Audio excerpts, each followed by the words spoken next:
Reckless. Nancy Doherty, there is no way on earth you are going to the fair in that ridiculous outfit. I'd whipped my brother Sean's flat cap and scarf from his wardrobe, and wore a plain black blouse and black pants, with a trench coat over the top to finish off the outfit. I spoke with unwavering confidence, my eyes gleaming with resolve. Just because it is a man's cap, Mammy, doesn't mean I can't wear it. It looks grand. Aware that she was wasting her breath, she sighed and said no more. I was an active child, often playing football with the local boys, which people in 1943 considered unseemly. The war was on in Europe, but Ireland was neutral, so we continued as normal teenagers. Attending the fair in Dublin was an annual rite of passage for young people. Mammy was not keen on the girls from the family attending, but my brothers assured her they would be in safe hands. She gave way and agreed we could go, but with the proviso we would be home by 10 p.m. latest. I stuck my chin out like a petulant child when my older brother Sean taunted me. I was likely to be sick if I went on any of the faster fair rides, according to him. We know you talk a good story, Nancy, but I reckon you would vomit within 10 seconds on the roller coaster. Sean's tall figure loomed over me. I sat in the kitchen chair at the table, looking back up at him. He was 6 feet 1 inch tall with broad shoulders and narrow hips. The local girls gazed at him with starry-eyed admiration, unable to find a flaw. They asked me about his activities and love life, often saying he was dishy. Whenever they said that to me, I made faces at them. He's got smelly feet, and I can't think why you are interested in him. They laughed and giggled. Sure. We are. He's a dote. Ursula walked in the kitchen saying, Sean, leave Nancy alone. She'll be fine. You always see the good in people, Ursula, he chuckled. Nancy will be annoying, as usual. I stuck my tongue out at him, and he pretended not to see it. I was 15 years old, rambunctious, argumentative and a pain in the ass. Ursula was the family goody two-shoes. Her eyes sparkled with kindness, and she did not have an evil bone or malicious thought in her body. Never putting a foot wrong, always doing the right thing, bless her. We got ready for the fair. Leonard, my younger brother, stood with his hands on his hips, attempting to assert his authority over me. He was always trying to boss me around, but it never worked. He got frustrated when I took no direct notice of him. Nancy, you will be the death of me, he said, annoyed when he realized I had eaten his prized cheese sandwich. Oh, go make yourself another, I said, not in the slightest bit bothered. Meanwhile, Sean was trying to brush his brown wavy hair in the hall mirror. Gimme the brush, Sean. For God's sake, and pulled the hairbrush out of his hands. What on earth have you been doing, Sean Doherty? Your hair looks like a bird's nest. Ah, I have just been playing me Gaelic football, Nancy. I've made it into the first team. The coach says I have a natural talent. My eyes crinkled with laughter, and I said, more like a natural fool, as I punched his arm. He smiled at me. Anyone going to the fair you want to get a ride with, Nancy? He gave me a surreptitious wink. I stared at him with a horrified expression. I am not interested in a dumb boy. Anyway, Mammy would kill me, and Ursula would tell on me. He nodded, laughing. True enough. Leonard came into the hallway, crumbs from his half-eaten cheese sandwich down his shirt. Sean was tall and lean. Leonard was small and dumpy. His clear blue eyes his redeeming quality. What's the pong I can smell? His face contorted with annoyance as he responded, it's aftershave, Nancy. What's your problem? I laughed like a drain and said, you are the one who smells like a bunch of flowers. Girls don't want a man smelling like daffodils. Quote, better than smelling like you, he retorted. Sean, frowning at Leonard, said, time to go. With wide-eyed excitement, I bounded down the stairs, my feet a blur as I raced downwards. Daddy gave the four of us a lift, reminding Sean and Leonard to watch out for Ursula and me. Sean reassured him we would be fine. As we approached the fairground, we saw twinkling blue, orange, and white lights, and heard lots of laughter from people, terrified but excited, screaming on the rides. I felt warm even though the weather was cold from being excited and was giddy with anticipation. I smell hot dogs, said Ursula, her tummy already rumbling. She loved her food, and candy floss. Maybe later, said Sean, his eyes scanning the bustling crowd for familiar faces. Let's have a go on the Dodgems first. As we approached the Dodgems, Sean shouted, "You go in a car with Leonard, and I will go with Ursula," over the loud, thumping music. I grimaced at Leonard, but he clasped my hand and said, "Get ready, Nancy.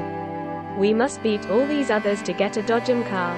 The Dodgems slowed down. I fixed my eye on the blue car with the number 3. But Leonard thought differently. "Now Nancy," he shouted as the cars stopped and the riders got out. I tugged him hard towards the blue Dodgem car, but he was having none of it. "No Nancy, this one." He pulled me over to a green car with a number 5 written on the side. "We got in it," I said, irritated. "Who said you could be the driver?" "But I'm the man," he said, puffing out his cheeks. "Of course, it's going to be me. My God, you are so annoying. Cut your blarney and let's look for Sean and Ursula." I spotted them in a black Dodgem car with the number 18 peeling off the side. Ursula was driving. Sean's favoritism towards Ursula annoyed me, so I said to Leonard, "Let's smash them," with an evil glint in my eye and a wicked grin on my face. I must confess, I was not nice to Ursula sometimes, but she was such an easy target. However, not this time, as she screamed in delight, bashing and ramming her Dodgem car hard into the side of us. Ursula and Sean lead us around in a merry dance. As we approached him to hit them in the side or the rear, Ursula whipped the steering wheel round. She drove like a racing driver, as if she was driving her whole life. She expertly navigated every turn, and Ursula's skill astounded me. I tried to take over the wheel from Leonard, as I was very impatient. He struggled with me, saying, "Get off, Nancy. You will have your turn." Dodgem car after Dodgem car knocked into our car and I heard Sean laughing as he saw us getting frustrated. "Isn't Ursula amazing?" he shouted over the Dodgem's pop music. His comment just infuriated me further. I could not believe her evasion tactics.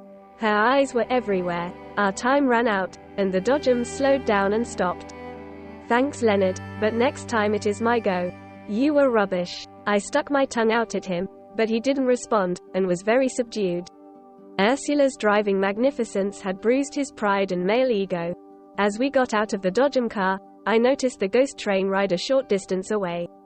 I wanted Ursula to get onto the ghost train to scare her and get my revenge on her for the humiliation she heaped on Leonard and me in the Dodgem cars. Sean spotted his girlfriend, Moira, nearby, with long, dark hair and dark eyes, not the usual Irish fair-skinned complexion. She looked very exotic to us. I thought her name should be Zena or Letitia, not Moira.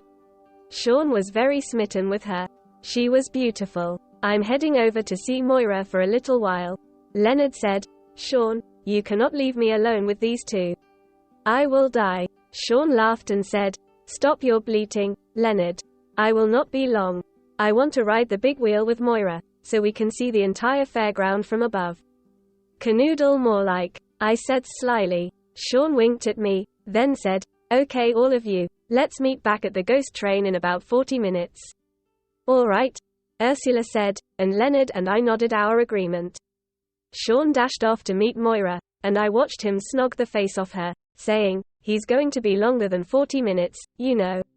Nah, he knows Mammy would have his guts for garters if he left us for too long. And Ursula would tell on him. Ursula frowned at me but said nothing in reply. "Okay, you two, let's see what the ghost train is like," pointing my finger in its general direction. We could hear spooky music, eerie sounds, and actual screams from the riders in the carriages. Ursula shook her head hard and, frowning, said, "No way, Nancy, I don't want to go on it." Her eyes darted around nervously, taking in the shrieks and shouts that came from the ghost train riders. "Yes, you do, Ursula," I urged her, thinking about how I might make her jump out of her skin with fright. Her voice rang with determination and anticipation as she uttered, "Nope, I want to go to the Hall of Mirrors. They can make you appear fat or thin, tall, or small, or as wide as a bus. I find them hilarious." "How about roller skating, Ursula?" said Leonard. "Every ride seems to be 1 shilling. Do we have enough money?"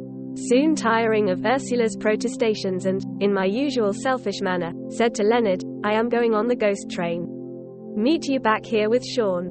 Leonard tutted. "I'll have a go at the roller skating," he shouted to both of us.